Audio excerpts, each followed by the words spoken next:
Bénédicte Loyer, merci d'être avec nous ce matin. Exposition événement, 180 pièces d'exception, le fameux sarcophage de Ramsès II.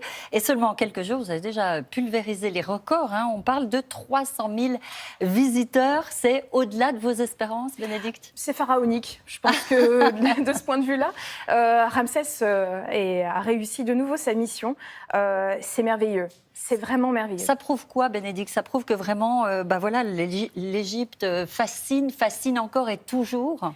Elle fascine et elle est là pour tout le monde, en fait. Et cet engouement, le fait que les gens viennent, qu'ils ressortent aussi avec les yeux qui brillent, ça, c'est quelque chose d'absolument merveilleux. Alors, Ramsès II, pour les nuls, en quelques phrases, c'était qui? Alors, Ramsès II, c'est le 3e pharaon de la 19e dynastie. On est au Nouvel Empire. On est entre 1550 et 1069 avant Jésus-Christ. C'est le pharaon de tous les superlatifs. Il a traversé le XIIIe siècle, le plus long règne, les plus grands monuments, la famille la plus imposante. On est avec 110 enfants à peu près, un des plus anciens traités de paix de l'histoire. C'est vraiment celui qui a le mieux incarné la royauté dans l'Égypte ancienne. Alors, on parle de longévité. Il a régné pendant 67 ans. 67 ans, sachant qu'il est monté sur le trône à l'âge de 25 ans à peu près. Donc il est mort nonagénaire. Il est mort à 90 ans. 90 ans à peu près. Il faut quand même savoir qu'à cette période-là, on mourrait plutôt entre 30 et 40 ans. 90 ans, ça paraît abyssal. C'est énorme, mais on est avec un roi. Donc il disposait de la meilleure nourriture. Il avait sans doute une armada de médecins autour de lui. Et il était sans doute de constitution assez robuste, comme le montre sa momie d'ailleurs. Alors on parle d'éternité, on parle donc de longévité. Ramsès II, c'était aussi le roi de la démesure, on l'a dit. Des statues de 4 mètres de haut. Ça, c'est une petite statue, ça va jusqu'à 20 mètres. Oui, mais en un seul bloc, des colliers d'or de plus de 8 kilos. Et pourtant, un cercueil d'une sobriété déconcertante. Pourquoi? Alors en fait, il faut regarder avec les yeux des Égyptiens. Pour nous, ça a l'air complètement simple, mais pour un Égyptien, vous êtes avec du cèdre du Liban. Et le cèdre du Liban, c'est le bois qui a permis au dieu Osiris de pouvoir rester, entre guillemets, complet et intègre. Donc, quand on a placé Ramsès dans ce cercueil, puisque son cercueil original a malheureusement disparu, c'est comme si on plaçait le corps d'Osiris à l'intérieur de ce coffre en bois qui allait pouvoir le protéger pour l'éternité. Donc, pour un Égyptien, c'est comme s'il était recouvert d'or ou de gemmes. Il n'en a pas eu besoin, le bois est tellement magnifique. Voilà, c'était le bois du dieu Osiris. Est-ce qu'on peut comparer la disparition de Ramsès II avec la disparition de la reine d'Angleterre, Élisabeth II? Le parallèle est très bien trouvé parce que ça a dû être ça. Des gens n'avaient connu que lui sur le trône et plusieurs générations, au moins 3 ou 4 générations d'Égyptiens. Donc ça a dû être la même déflagration. On a dû croire pendant un moment qu'il n'allait même jamais mourir. 90 ans, ça paraît complètement fou. L'Égypte, c'est un réservoir de fake news. Donc j'en profite parce que vous êtes là. Je pense par exemple au chanteur Gims qui a affirmé récemment que les pyramides étaient des centrales électriques. Pourquoi on entend encore de telles sottises? L'Égypte a toujours énormément fasciné et ça a été un réservoir incroyable, notamment pour tout ce qui est imaginaire ou science-fiction, par exemple. Donc, ça suit une sorte de lignée qui remonte déjà à plusieurs dizaines d'années. Le fait que là, ils disent que les historiens le savent, là, pour nous, ça pose un peu problème.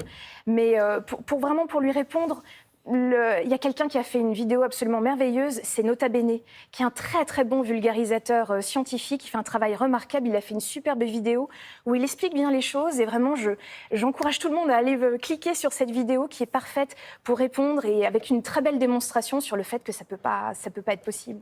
Alors, quelles sont les autres fake news, quelles sont les autres bêtises qui entourent l'Égypte? On a tout l'éventail possible. Ça veut dire qu'on a les petits hommes verts, on a l'Atlantide. Les petits hommes verts en Égypte, les petits hommes verts en Égypte, c'est-à-dire qu'on aurait eu une puissance extraterrestre qui aurait aidé à bâtir les pyramides ou une ancienne civilisation technologiquement très avancée, puisqu'on n'imagine pas que des humains aient pu faire ces monuments. Alors que si, très, très largement. Donc il y a cette espèce de part de mystère qui est récupérée et on s'engouffre un peu sur des éléments qui restent encore un peu à trouver pour la science, jusqu'à en faire des choses qui sont un peu délétères. Des momies qui explosent, comme on lit parfois, Oui. Ça existe? Alors non, ça n'existe pas. Et là encore, c'est des petites blagues qui en fait ont fini par trouver leur chemin jusqu'à être assénées comme une vérité.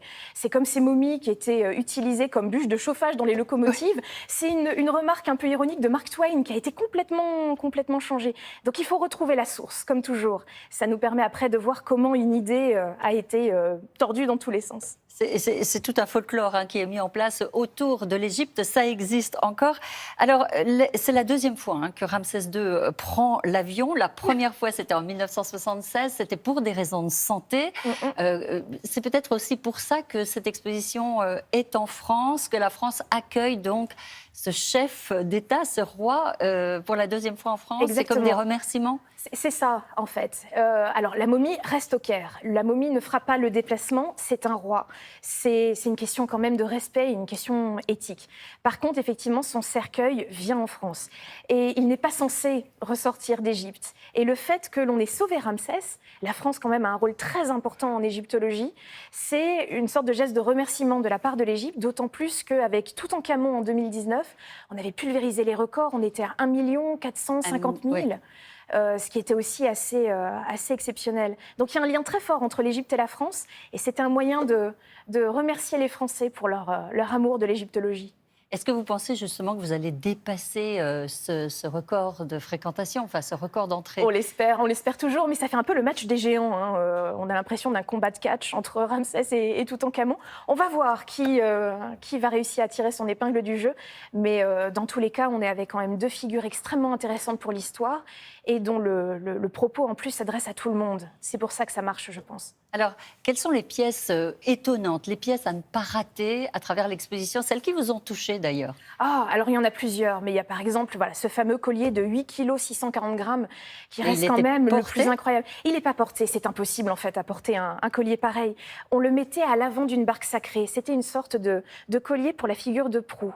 Et donc effectivement en plein soleil, plus les petits bleuets, les petites fleurs que vous voyez qui tintinnabulaient lors de l'avancée de la barque, ça devait être à la fois visuel et en plus on devait bien l'entendre. Celui-ci, il est assez extraordinaire, 5000 piécettes d'or, c'est le plus gros que l'on ait. Bien sûr, il y a le cercueil qui lui reste quand même absolument extraordinaire parce que c'est une pièce d'histoire remarquable.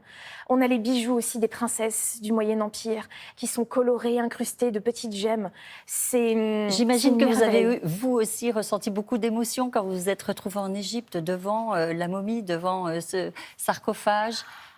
C'est énorme parce qu'en plus vous êtes face à un roi qui est mort il y a 3300 ans et vous voyez son visage, vous voyez les cheveux, le profil, vous devinez un petit peu la personne qu'il était et le physique qu'il pouvait avoir.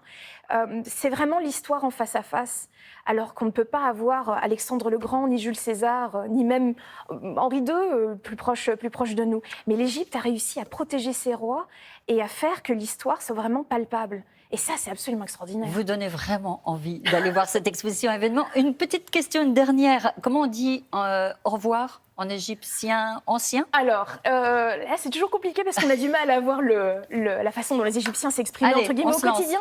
Mais allez, on peut dire arek. Arek, ça veut dire fin. Allez, arek. Merci beaucoup, Bénédicte. Merci, bon week-end. On sera tous là pour voir Ramsès II. Merci. Merci beaucoup.